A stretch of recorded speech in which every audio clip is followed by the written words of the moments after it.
Hello guys, in this video I'm going to talk about Scala for Comprehensions. This is part 1. In part 1 we're going to talk about for comprehensions without any yield value, means no return value. So this is pretty much like a for loop with side effects. So we're going to talk about five different things. One is a simple for comprehension, and one with the godlike if statement, and how to iterate over a map in for comprehension, and ranges, and the nested for comprehensions. So this one is a simple for comprehension. So in this one we have a list of names. All we're doing is basically iterating over the list. So we have names here, that's the list, and each one of those is going to be in a copied to name variable, and it's printing the name. So it's going to print John, Greg, Srini, and you can write this in two ways. Either you can write in two lines as I shown here, or we can put them in the same line. So I'm gonna run this and show you how it executes.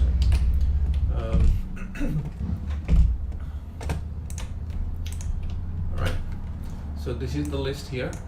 This is how we are iterating over the list. This and this, they're same. So let me run this. As you can see, it's doing exactly the same thing.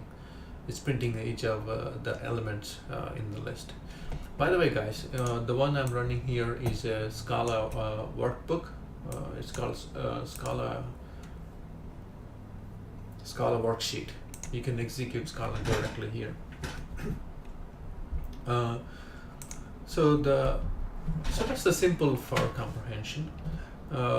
Next one is with the if condition.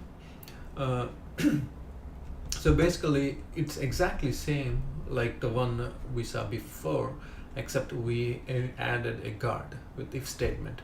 So basically we are telling it, hey, print it only if name is John. This one you can write in multiple ways. If you notice here, we have like we put these two lines in a code block in curly braces.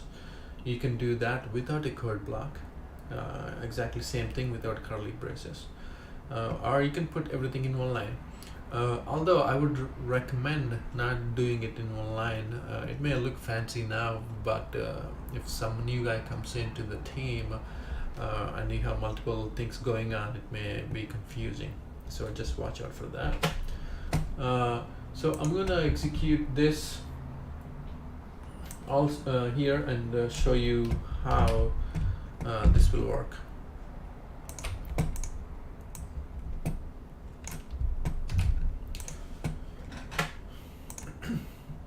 So exactly same thing. Basically it's going to the names, a list of names, and iterating over each element and printing it only if the name matches John. This is the same. This is just in one line. That's the for comprehensions with the guard. So next one would be iterating over maps. So here I have a map with the title, a position, and a name. Title and name. So in this one, the only difference is basically instead of having one variable like before, we're gonna have two variables. In this case, P and N, or you can say K and V for key and value. I have P and N for position and name. So basically it's gonna copy this into P, it's gonna copy a name into N, and print the values. So just like before, you can do this in a few other ways. So here I listed one more way of doing this. Basically everything is in one line. If you notice here, I'm using a string interpolation, which we can talk about in some other video. So the output is going to be position is manager, name, John. Position is VP and name is David. So I'm going to run this in my Scala worksheet and show you how that works.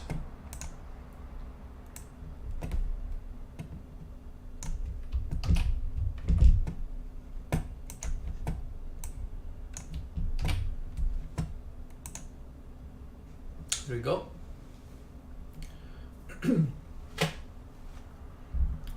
So basically it's going through this list and copying these two values and printing them out. So that's iterating over maps with for loop.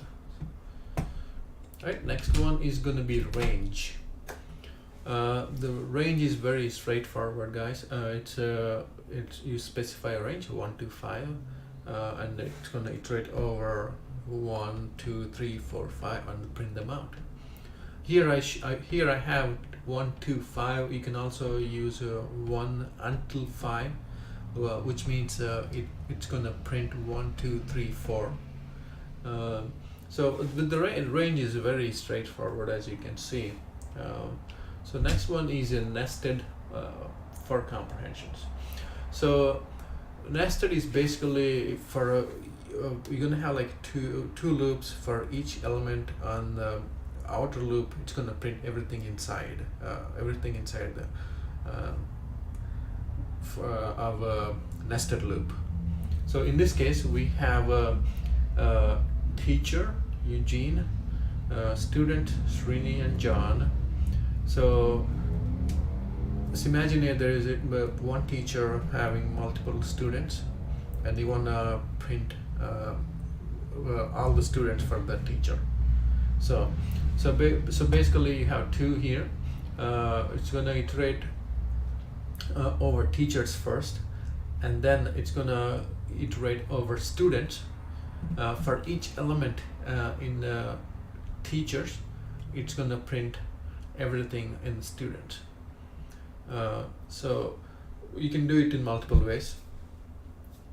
You can do it without a code block here, without these curly braces, just like here, or you can do moving the block here before the variables. So I'm gonna run this and show you how this works.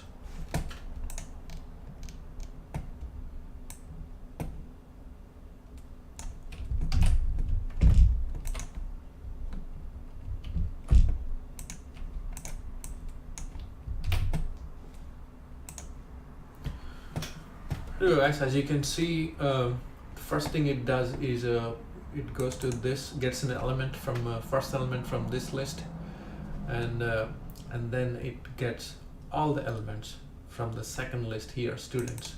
It's printed as Srini and John.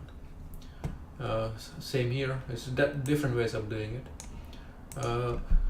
So that's pretty much it, guys, and it's very straightforward once you get grasp of it. In the next video, I'm gonna talk about for comprehensions with yield with the written value. Alright guys, bye.